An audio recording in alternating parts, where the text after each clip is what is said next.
महाभारत काल के 9 लोग जिन्हें आज भी जीवित माना जाता है। हिंदू धर्म ग्रंथ परम प्रतापी शूरवीरों और महान हस्तियों से सुसज्जित है। कुछ ऋषि मुनियों ने अपने तप एवं ज्ञान से चिरंजीवी होने का आशीर्वाद प्राप्त किया है, तो किसी ने अपने पराक्रम से, तो किसी को इस धरती पर लंबे समय तक श्रापित जीवन बिताना पड़ा। महाभारत में ऐसे अनेकों ऋषि मुनियों का वर्णन हमें देखने को मिलता है, जो द्वापर युग से भी कई वर्ष पहले से इस धरती पर शोभेमान है। महाभारत के युद्ध के प्रांत 18 शूरवीरों के जीवित होने का वर्णन मिलता है, जिनमें से 3 कौरव सेना से गुरु कृपाचार्य, अश्वत्थामा एवं कृतवर्मा थे, और पांडवों की सेना से अर्जुन, भीम, नकुल, सहदेव, यशसु, युधिष्ठिर, श्री कृष्ण, सात्विकी आदि थे। आइए जानते हैं कुछ ऐसे ही 9 लोगों के बारे में, जिनके बारे में ऐसा माना जाता है कि वे आज भी जीवित हैं।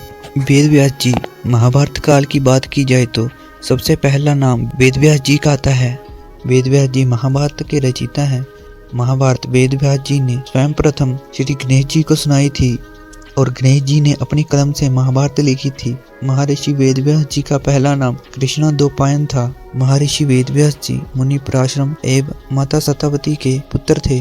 वेदव्यास जी के जन्मदिन को गुरु पूर्णिमा के रूप में मनाया जाता है। वेदव्यास जी पितामह भीष्म के सौतेले भाई थे। माना जाता है वेदों का भाग करने के कारण इनका नाम वेदव्यास जी पड़ा। महाभारत के कुछ समय तक तो वेदव्यास जी ने सामान्य जीवन व्यतीत किया, परंतु उसके बाद हिमालय की ओर प्रस्थान करके कहा जाता है कि महर्षि वेदव्यास जी को कल्परांत तक जीवित रहने का वरदान प्राप्त है, और वह कल के अवतार में श्री नारायण की सहायता करेंगे। मुनिध्वासा को उनके क्रोधी स्वभाव के लिए जाना जाता है। मुनिध्वासा त्रेता युग में राजा दक्षक के भविष्यकर्ता थे। उन्होंने राजा दशरथ के लिए बहुत सी भविष्यवाणियां भी की थी। द्वापर युग में महर्षि दुर्वासा द्वारा माता कुंती को मंत्र प्रदान किया गया था, और द्रौपदी की परीक्षा लेने हेतु वो अपने 10,000 साथियों के साथ वन में गए थे। इनके लिए भी ऐसा माना जाता है कि ये भी कल प्रांत तक जीवित रहेंगे और श्री नारायण की सहायता करेंगे। परशुराम जी महर्षि जमत अग्नि एवं माता रेणुका के पुत्र थे।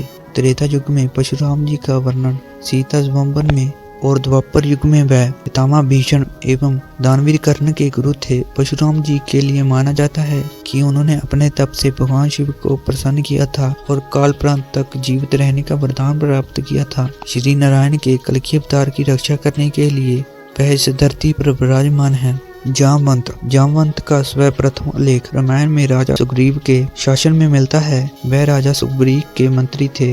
उन्होंने माता सीता की खोज में अहम भूमिका निभाई थी। द्वापर युग में जामवंत श्री कृष्ण जी के ससुर थे। जामवंत की पुत्री जामवंती का विवाह श्री कृष्ण के साथ हुआ था। श्री कृष्ण जी को एक बार स्वयं नंतक मणि के लिए जामवंत से युद्ध करना पड़ा था। युद्ध में हार को निकट देख उन्होंने श्री राम जी को पुकारा, तो श्री कृष्ण को उन्हें अपने राम रूप के दर्शन देने पड़े थे। अपनी गलती जानने के बाद जामवंत ने वो मणि श्री कृष्ण जी को सौंप दी थी। जामवंत का जीवन काल प्रांत तक माना गया है। हनुमान जी। त्रेता युग में रावण की लंका को दहन करने का पूर्ण श्रेय हनुमान जी को ही जाता है। हनुमान जी ने द्वापर युग में भीम का घमंड भी खत्म किया था। भगवान श्री कृष्ण एवं अर्जुन की रक्षा का दायित्व भी हनुमान जी ने अपने ऊपर लिया था। इसीलिए वह हमेशा अर्जुन के रथ के ऊपर विराजमान रहते थे। माना जाता है कि हनुमान जी को भी कल्कि अवतार में श्री नारायण की सहायता के लिए इस धरती पर रहने का वरदान प्राप्त है। कृपाचार्य। कुल गुरु कृपाचार्य कौरवों के गुरु एवं महर्षि गौतम के पुत्र थे। महाभारत के युद्ध में वह सकुशल जीवित बच पाए थे। कृपाचार्य की बहन का विवाह गुरु द्रोण से हुआ था। इस प्रकार से अश्वत्थामा के मामा भी थे। कृपाचार्य को भी काल प्रांत तक चिरंजीवी रहने का आशीर्वाद प्राप्त है।